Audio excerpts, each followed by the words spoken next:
네, 여러분 반갑습니다. 우리 박 회장께서 이 애터미 사업 전반적인 걸 소개하셨는데 어디 성공하실 것 같죠?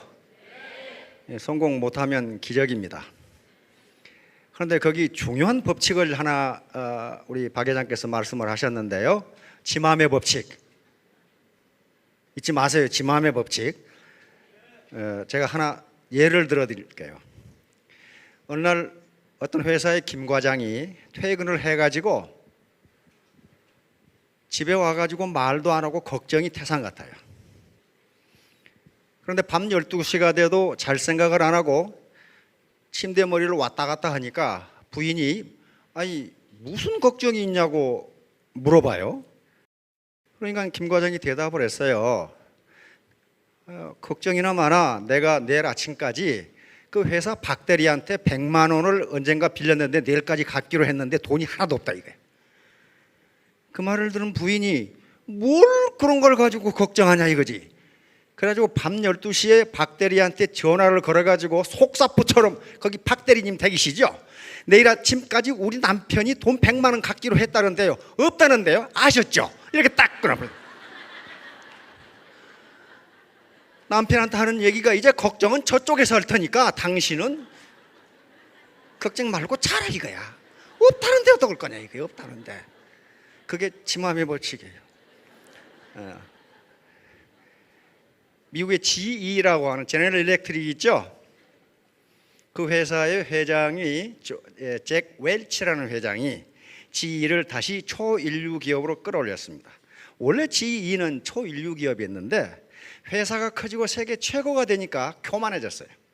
교만해가지고 혁신을 안 하는 바람에 회사가 점점 망해가고 있었는데 잭 웰치가 가서 다시 초인류 기업으로 끌어올렸습니다. 그런데 잭 웰치가 한 유명한 말이 있어요. 70번 이야기하지 않은 것은 한 번도 이야기 안 한 것과 똑같다 그랬어요. 그러니까 리크루팅 대상이 되는 고객에게 2번 얘기하고 아이고 안 한대 그러지 마시고 한 70번 얘기해버리면 질려가지고 와요. 질려가지고. 그러면 성공하는 데 있어서 가장 중요한 요소가 무엇인가 하는 거예요. 성공하는 데서 가장 중요한 요소가 무슨 지식도 아니고 경험도 아니고 학력도 아니고 나이도 아니고 성별도 아니고 그것은 태도입니다. 태도. 내가 지금 어떤 태도를 가지고 있느냐 하는 태도예요. 태도가 모든 걸 결정합니다. 즉 다시 말하면 나는 지금 테크닉을 모르는데 테크닉도 이 태도가 올바로 돼 있으면 자기가 개발할 수가 있어요.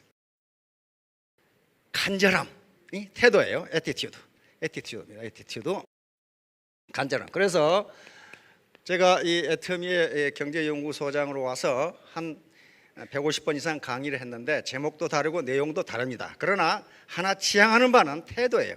내 태도가 어떻느냐에 따라서 성공하기도 하고 실패하기도. 이건 애터미 사업뿐만 그러는 게 아닙니다. 모든 대학을 가든 무슨 사업을 하든 자기가 무슨 전문제 기술을 개발하건 내가 반드시 이 기술 개발에 성공해야 되겠다고 하는 태도가 아니면요 절대로 안 돼요. 그거 안 되게 돼 있어요. 애터미 사업을 하면서 태도 중에 한 가지 가져야 할 태도가 반드시 있는데 그게 기회비용이에요.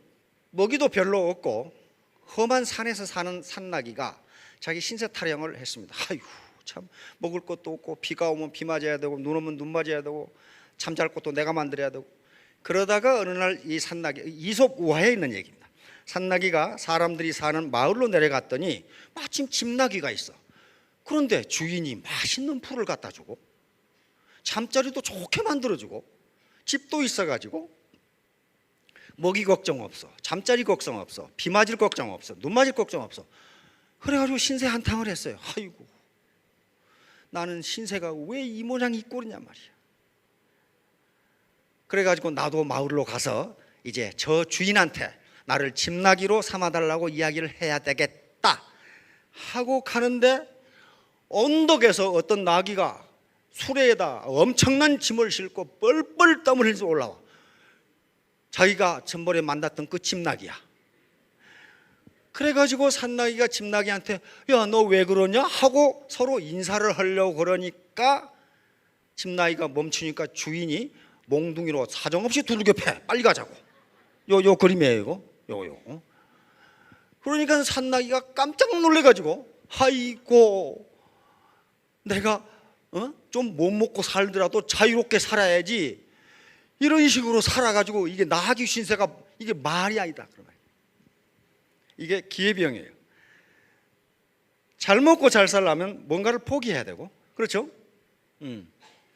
뭔가를 포기하면 자유라는 걸 또 얻을 수 있어요. 서로 공짜로 얻어지는 것은 없다예요. 절대로 뭔가를 포기해야지. 잘 먹고 좋은 데서 자고 주인이 좋은 먹이 갖다 주고 그리고 자유롭게 살 수 있는 방법은 없다예요. 없다. 주인이 미쳤다고 잘 먹여주겠어요? 부려먹으려고 그러지. 그렇죠? 양반집 아들 까면서 양반집에 모습이 있었는데 계속 불평해. 아휴, 저 아들은 시원한 대청에 앉아서 좋은 눈 있고 날마다 글 공부하는데 나는 이게 뭐야 이게. 맨날 떼약 뺏어서 일하고 땀 뻘뻘 흘리고 이렇게 불평을 하고 돌아다니니까 그 양반집 아들이 모슴에게 제안을 했어요. 그래, 그런가? 그럼 우리 우리 한번 바꿔서 해보자. 그러니까 모슴이 뛸 듯이 기뻐하면서 대청마루에 저 한여름에 버선 신고 가부좌 틀고 의관 정제하고 앉아서 1시간 앉아 있으니까 다리가 저려오기 시작하는데 이거 뭐 견딜 수가 없어요. 이게 반나절도 못 버티고 튀어나가 버렸다는 얘기가 있어요. 우리 우화에 있습니다. 다시 말하면 남이 하면 쉽게 보이지만 그 사람은 그걸 하기 위해서 뭔가를 포기하지 않으면 안 된다는 거예요. 이게 기회병이에요. 기회병. 자유가 없어요. 술집은 공짜 점심. 요놈이 요걸 공짜로 먹을 수 있나요? 없어요. 1920년대 미국의 골드러시가 일어났을 때 뉴올리언스라고 하는 맨 밑에 주가 있죠. 그 도시가 있죠. 여기서 있었던 일입니다. 어느 술집에서 점심 공짜 이렇게 적어놔요. 점심 공짜. 거기 금강에서 일하는 노동자들이 많으니까 점심 공짜. 단 술을 한 잔 먹어야 한 잔만 먹으면 돼. 딱 이랬어요. 그러니까 금강에 일하는 노동자들이 아니 점심을 공짜로 줘? 해가지고 구름같이 몰려들어. 근데 노동자들이 술을 한 잔 딱 마시고 밥 먹나요? 전부 고주망태가 도둑 퍼마셔 이제. 다시 말하면 나중에 알고 보니까 그 공짜 점심은 공짜가 아니고 술값에 그 값이 포함되어 있었어요. 자, 여기서 나온 말이 무슨 말이냐면 공짜 점심은 없답니다. 이분이 쓴 이게 로버트 하인라인이라고 하는 사람입니다. 미국 해군사관학교를 나온 사람인데 저명한 공상과학 소설가입니다. 이분이 쓴 소설 The Moon is a Hot Mistress, 달은 아주 험상궂은 또는 거친 여자 주인이다. 요 공상과학 소설에 요 말이 들어있어요. There ain't no such thing as a free lunch. 이것을 미국 사람들은 줄여서 탄스타풀이라고 해요. 탄스타풀 그러면 공짜 점심은 없다. 그런 말이에요. 공짜 점심은 없다. 자, 그런데 이 말을 노벨상을 받은 두 경제학자 폴 사뮤엘슨과 밀턴 프리드먼이 책 제목으로 쓰거나 여러 번 인용함으로써 유명하게 돼서 지금은 아주 보편적으로 사용하는 말이 됐습니다. 공짜 점심은 없다. 자, 이런 것들입니다. 프리드먼이고 사뮤엘슨이고 탄스타풀이라고 하는 이 서치를 입고 다니죠. 그러니까 이걸 뭘 비판하기 위해서 그러냐면 정부의 복지 정책이에요. 자, 이 그림 잘 보세요. I'm from the government. I'm here to help. 내가 당신을 돕기 위해서 여기 왔습니다 하고 손에다 동전 몇 푼 주는 것 같은데 뒷구멍으로 지갑을 빼가버리죠. 이 세금이 없이는 복지 정책은 안 된다는 거예요. 그러니까 분명히 기회비용이 공짜로 되는 일은 세상에 없다예요. 그래서 여기서 기회비용이라고 하는 것이 나옵니다. 경제학에서 또는 우리가 삶의 과정에서 가장 중요한 비용 개념이 기회비용이라는 거예요. 기회비용. 우리가 이 인생을 살아가는 것 자체가 선택이에요. 선택. 오늘 아침에 일어나셔서 어디 갈 것인가 하다 여기 오셨죠. 이쪽에 올라가고 선택을 하신 거란 말이에요. 오늘 계모임도 가야 되고 어디 고모 생일에도 가야 되고 여고 동창회도 가야 되고 그렇게 가야 되는데 이쪽으로 오시기로 선택했다면 공짜로 오신 게 아니라 그 말이에요. 뭘 포기했어요? 다른 걸 다 포기했잖아요. 이걸 기회비용이라고 해요. 다른 곳에 갈 수 있는 기회를 포기하지 않고는 불가능하다. 불가능하다. 이게 기회비용이에요. 그러니까 어느 한 가지 일을 하려고 하면 반드시 다른 것을 포기해야 된다는 거예요. 그러지 않고 두 개를 동시에 할 수 있는 방법은 없다. 현재 우리 인간에게는 그래요. 신은 그렇게 할 수 있는데 인간은 그렇게 합니다. 인간에게는 시간이 종적으로만 흐르기 때문에 그렇단 말이에요. 종적으로만 이렇게 흐르기 때문에 한 시점에서 한 가지 일밖에 못해요. 만약에 시간이 횡적으로 이렇게 흐른다면은 동시에 여러 가지를 할 수 있겠지만 그렇게 되질 않아요. 그러니까 기회비용은 반드시 무언가를 얻으려 하면은 무언가를 포기해야 한다.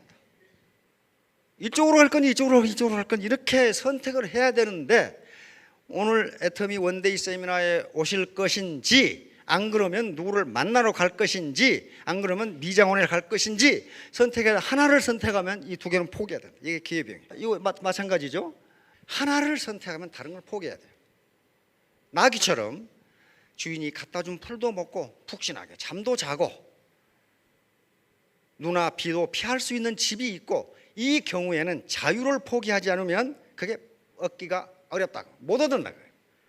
주인이 무엇 때문에 그 나귀를 그렇게 하겠어요? 부려먹으려고 그러거든. 그 자유를 포기해야 돼요.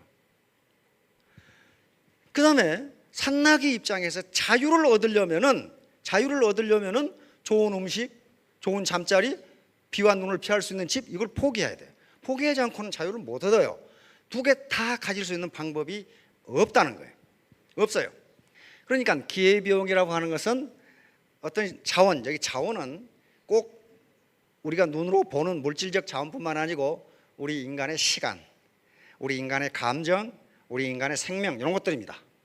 이런 것들이 희소하기 때문에 희소하다는 것은 양이 절대적으로 작다 그 말이 아니고 인간이 원하는 인간의 욕망에 비해서 작다. 그러니까 반드시 선택을 해야 돼. 예를 들면 하루살이의 입장에서는 인간의 수명이 80년이라면 무한대예요. 무한대라고요. 하루살이 입장에서는 하루 3시간인가 하루가 산다는데 그런 입장에서 보면 80년을 산다면 이거 무한대죠. 그러나 인간에게 있어서 80년이라는 시간이 작은 것은 아닌데 절대적으로 작은 것은 아닌데 그게 인간의 욕망에 비해서 희소하다. 그러므로 시간은 희소하다 이렇게 된다. 그러니까 이 시간에 무엇을 할 것인가를 선택하는 것 그것은 하나를 선택하면 다른 걸 포기해야 되니까 반드시 비용을 지불해야 돼. 세상에 공짜는 없다. 100평의 밭에 농작물을 심는 경우 뭐 여기 어르신들은 농사지어 본 분이 많으시니까 100평의 밭에 심을 수 있는 작물은 수십 가지입니다. 그런데 거기에 감자하고 목초를 심을 수 있다고 가정합시다. 감자를 심으면 200kg을 수확할 수 있고 목초를 심으면 300kg을 수확할 수 있는데 감자를 심기로 결정했다면 목초를 수확하는 기회는 포기해야 된다. 두 개를 한꺼번에 할 수는 없다. 그렇잖아요. 그러면 감자 200kg이 공짜로 얻어진 것이 아니고 목초 300kg을 포기한 대가다. 이게 기회비용이 이게 뭔가를 포기해야 돼요. 이것은 로빈슨 크루소 경제에서도 그대로 성립합니다. 다시 말하면 로빈슨 크루소처럼 무인도에 혼자 살아도 기회비용이 존재한다. 로빈슨 크루소가 만일에 하루에 고기를 잡으면 10마리를 잡고 딸기를 따면 100개를 딴다고 합시다. 그런데 어느 날 로빈슨 크루소가 딸기를 따기로 결정했다면 딸기 100개는 공짜로 얻어진 것이 아니고 고기 10마리를 포기한 대가라는 거예요. 이걸 기회비용이라고 그럽니다. 청춘 남녀가 데이트하는 것도 공짜로 되는 게 아니라는 거예요. 경제학에서는 이걸 기회비용이라고 그럽니다. 이 청춘 남녀가 데이트를 하는 대신 할 일이 많아요. 영화를 볼 수도 있고 다음 기말고사 시험 공부를 할 수도 있고 등산을 할 수도 있고 야구 구경을 할 수도 있어요. 그런데 데이트하기를 선택했다면 다른 할 일들을 전부 포기한 대가입니다. 그래서 데이트 비용은 데이트를 함으로써 잃어버리는 이 시험 점수 이게 비용이에요. 그걸 기회비용이라고 그래요. 그러니까 세상에 공짜는 없다요. 이런 예비군 훈련도 공짜가 아니에요. 저희들이 외모를 단정하게 갖고 와라, 또 반드시 고객을 만날 때는 가능하면 단정한 복장으로 이렇게 만나라 하는 게 형식이 내용을 규제하는 경우가 많습니다. 형식이 내용을 결정해요. 컵에다가 물을 부으면 컵의 모양대로 그 내용물이 바뀝니다. 가장 전형적으로 나타나는 게 예비군 훈련이에요. 저번에 무슨 개그맨들이 개그를 하는데 한참 보고 웃었어요. 그거 맞네. 예비군들 복장을 보면요, 말도 아니게 입고 다녀. 머리는 기대다가 검은 씻고 말이지, 뭐 팔자 걸음에다가 뭐 이렇게 뭐 건들건들 하면서 이렇게 다녀요. 그런데 그 개그에서 4명의 이 예비군 복장을 입은 사나이들이 고스톱을 치기 시작했어요. 100원 내기 고스톱. 그래서 100원 내기 고스톱. 그래가지고 한 사람은 광 팔고, 광 파는 녀석은 이제 개그맨이고, 한 사람은 광 팔고, 세 놈이 이제 이 고스톱을 하는데 100원을 가지고 멱살을 잡고 싸워. 이 새끼 말이야, 네가 그럴 수 있냐 이 말이야. 패를 말이야, 네가 어쩌고 저쩌고, 막 3점이 뭐 어쩌고 저쩌고. 그러고 나서 예비군 훈련이 딱 끝났어. 끝나고 나서 그 멱살을 잡고 싸웠던 세 사나이가 이 광을 판 사나이에게 명함을 내미면서 저 일이 있으면 저를 찾아오세요. 한 분은 목사님, 한 분은 의사, 한 분은 변호사. 변호사, 목사, 의사도 예비군복을 입혀놓으니까 난장판이더라. 난장판. 100원 가지고 싸우고 멱살 잡고 말이야. 이놈의 새끼 말이야. 그런데 갈 때쯤 되니까 점잖해지는 거야. 우리 교회에 나오십시오. 혹시 법률 문제가 있으면. 형식이 내용을 규제하는 경우가 많습니다. 그래서 고객을 만나실 때는요, 반드시 단정하게 입으면 자기 마음이 단정해져요. 저희들은 아주 그 경험을 많이 합니다. 저는 장교였으니까 사복을 입으면 행동이 엉망진창이 돼요. 가서 전봇대 오줌도 싸고 뭐 필수를 다 해. 뭐 그냥 길 빨간불에 건너가기도 하고 사복을 입으면. 근데 장교복을 입고는 그렇게 못해. 절대로 못해요. 육군 대령 계급장 달고 전봇대 오줌 싸고 있다. 그럼 어떻게 되겠어요 그게? 그 못한단 말이에요. 형식이 내용을 규제하는 경우가 많아요. 이제 애터미 사업을 하면서 가장 중요한 비용이 무엇이냐 하는 거예요. 반드시 뭔가 편익, 베네핏을 얻으려면은, 쉽게 말하면 소득을 얻으려면은 뭔가를 포기해야 돼요. 뭔가를 포기해야 되는데 포기할 게 뭐가 있어요? 우선 현재 자기가 하고 있는 일을 포기해야 돼요. 포기하지 않더라도 거기에 투입하는 시간을 줄이지 않으면 이 사업을 동시에 할 수가 없어요. 다시 말하면 사이드워크로 하든 전업으로 하면 지금까지 하고 있는 일을 완전히 포기해야 되고, 더블 잡으로 하면 어떻게 됩니까? 거기에 투입하는 시간을 이쪽으로 옮기지 않으면 하루 24시간 이상 시간이 안 되기 때문에 안 돼요. 그러므로 자기가 현재 하고 있는데 투입하는 시간을 줄여야 돼. 이게 기회비용이에요. 그 다음에 만약에 전업으로 한다면은 자기가 지금까지 벌고 있는 소득을 포기해야 돼요.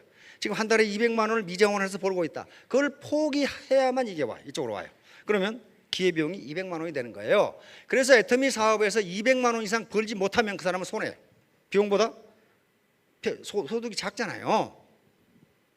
자, 그런데 그와 같이 명시적으로 계산할 수 있는, 화폐적으로 계산할 수 있는 것 말고 더욱더 큰 자원이 뭐냐 하면은 이런 것들이에요. 자존심, 체면, 위신, 이런 것들이란 말이에요. 분노.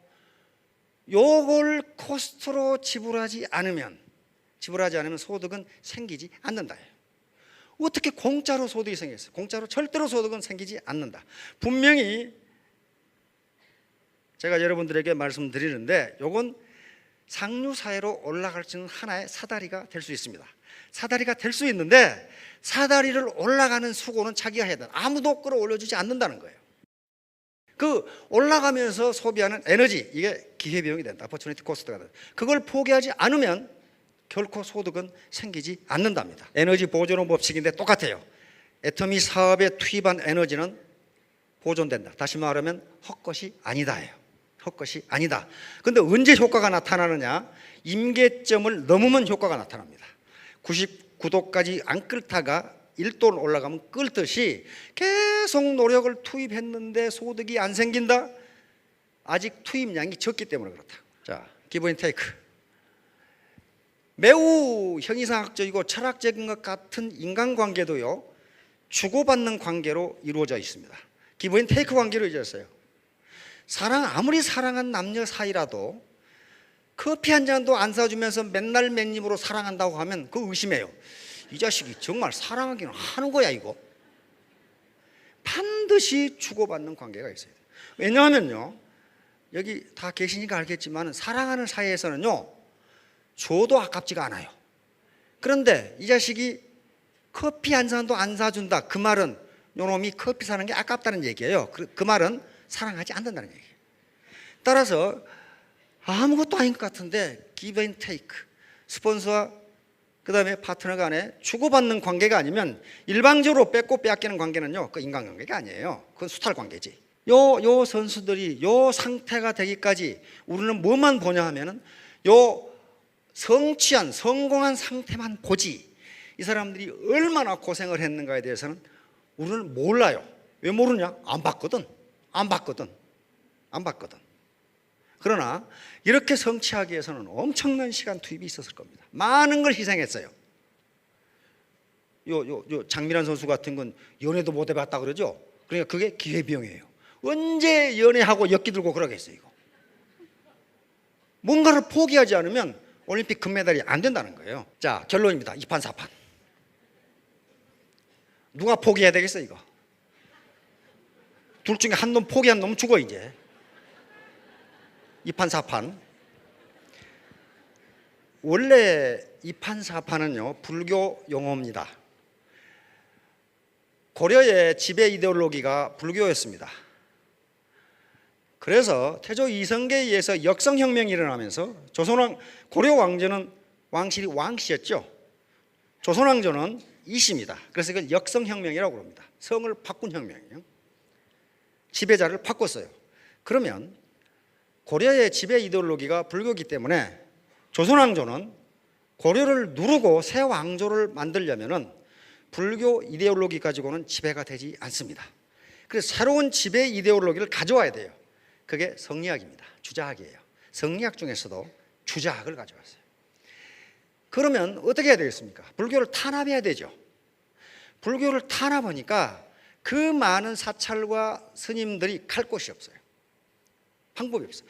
그리고 조선왕조에서는 승려가 최하층 계급이었어요. 그래서 도성 출입이 금지되어 있었고, 성을 쌓으면 그 성을 쌓는 노역이라든가 성의 경계를 스님들이 했어요. 왜? 최하층민이거든. 그런데 불교의 스님들은 어떻게 해서든지 절이 폐사가 되지 않고 유지해야 되겠다고 하는 신념을 가지고 있어요. 그러니까 어떻게 했느냐? 2판승과 4판승으로 갈랐습니다. 4판승은 일을 하는 스님들이, 일, 종이 있죠. 조선왕조에서 선비들이 붓글씨 쓰면서 쓰던 종이의 대부분은 스님들이 만들었어요. 절에서 만들었단 말이에요. 왜? 절에 경비를 대야 될 거 아니에요. 그런 걸 만들면서 이 수공의 제품을 만들면서 수입을 얻어서 사찰을 유지했어요. 그러면 일만 해가지고 불교가 유지됩니까? 안 되죠. 교리를 이어야 돼. 공부하는 성이 있어야 돼요. 그래서 일을 하지 않고 불교의 교리를 이어가기 위해서 수도하고 수행하고 공부하는 스님을 이판승이라고 그랬어요. 그래서 조선왕조에 와서 스님이 두 가지 종류가 생깁니다. 하나는 사판승, 일을 해서 돈을 벌어서 사찰을 유지하는 스님, 불교의 교리를 연구하고 전승하는 이판승, 이렇게 갈라졌어요. 그런데 조선왕조에서 이 말이 바뀌면서 2판 4판 그러면 갈 때까지 간 놈, 더 이상 해볼 방법이 없는 놈, 이렇게 됐어요. 왜 그렇게 바뀌었냐면은 조선왕조에서 그렇게 불교를 탄압하고 최하 측면에다가 도성 출입이 금지되고 성사만 가서 경계해야 되고 일해야 되고, 그러니까 그 당시에 스님이 된다는 것은 막다른 골목이었어요. 도저히 어떻게 해볼 수 없는 길이었어요. 그런데 그 신념을 가지고 거기 간 거란 말이에요. 그래서 결론을 이판사판으로 한 것은 기회비용을 설명하기 위해서 그렇습니다. 두 가지를 설명하기 위해서. 하나는 사판승을 하면은 이판승을 할 수가 없어요. 종이 만들고 소고기 제품 만드는데 언제 공부하고 수도 쌓고 수혜가 그렇게 어떻게 합니까? 그 다음에 이판승이 되면은 사판승을 할 수가 없어요. 공부하고 해야 되는데 언제 종이 만들고 그렇게 하겠어요? 그러니까 둘 중 하나를 선택해야 돼. 이게 기회비용이에요. 둘 다 할 수 없다. 또 하나는 죽기살기야. 죽기살기. 이판사판 죽기살기. 애터미 사업을 하는데 죽기살기로 하지 않으면 안 된다는 거예요. 근데 제가 지금까지 관찰한 바에 의하면 죽기살기로 사업해가지고 죽은 사람이 한 사람도 없어요. 안 죽어요. 죽기살기로 해서 죽으면 큰일 나잖아요. 안 죽어요. 자, 그러니까 태도인데, 태도. 내버기 뭐 이게 포기하는 놈이 죽어 이제. 그렇죠? 포기. 개구리가 이 손을 놓는 순간 쏙 들어가죠. 이걸 뱉어내는 순간 이러면 숨 막혀 죽어. 이판사판이 이게. 죽게 하면 까무러치기. 내버기법. 절대 포기하지 마시라. 예, 득전전창. 이것은 바로 무슨 일을 할 때 만전을 기하면 반드시 성공한다는 거예요. 이게 금년도 2013년 삼성전자의 모토입니다. 삼성전자는 작년에 2012년에 엄청난 매출에다가 200조가 넘는 이익을 올렸어요. 20조가 넘는. 그렇죠? 이런 거대한 기업, 세계 초일류 기업이 금년도 모토로 2013년 모토로 득전전창을 내세웠어요. 우리가 지금 이렇게 잘 나가지만은 매사에 만전을 기하지 않으면 언제 구멍가게로 떨어질지 모른다. 이게 삼성의 모토예요. 그렇다면 애터미 사업자가 득전전창을 안 하고 성공할 수 있겠냐 하는 거예요. 삼성 그 굉장한 기업이거든요. 우리나라의 최고의 인재가 모여있는 기업인데도 우리가 최선을 다해서 만전을 기하지 않으면 망할 수도 있다. 이런 생각을 하고 있다. 전심치지. 이건 맹자에 나오는 거예요. 바둑을 배우더라도, 맹자에 나오는 얘기인데, 바둑을 배우면서 딴 생각하는 녀석하고 아주 전심을 다해서 마음을 다해서 바둑을 배운 사람하고는 나중에 성과가 다르다 하는 얘기가 적혀져 있어요. 바둑도 그렇단 말이에요. 바둑도 맹자에 나오는 얘기. 자, 그러니까 처음에 제가 태도가 가장 중요하다고 그러는데, 이런 태도를 가지고 반드시 기회비용을 지불해야 된다. 내가 현재 하고 있는 무언가를 연속곡 3시간 보는데 30분으로 줄이고, 이거 기회비용이에요. 그렇죠? 동창 계모임에 가서 누구 욕하는 것 좀 줄이고, 요게 기회비용이에요. 요걸 지불하고, 그 다음에 내 자존심, 체면, 위신, 분노, 이것도 아주 가장 큰 비용 중에 하나입니다. 요걸 참고 죽기살기로, 즉 득전전창 전심치지 하시면은, 여기 보니까 내년에 1,000댁, 2,000댁, 3,000댁, 3,000 아저씨, 그렇죠? 예, 그렇게 되실 겁니다. 모두 크게 성공하시기 바랍니다.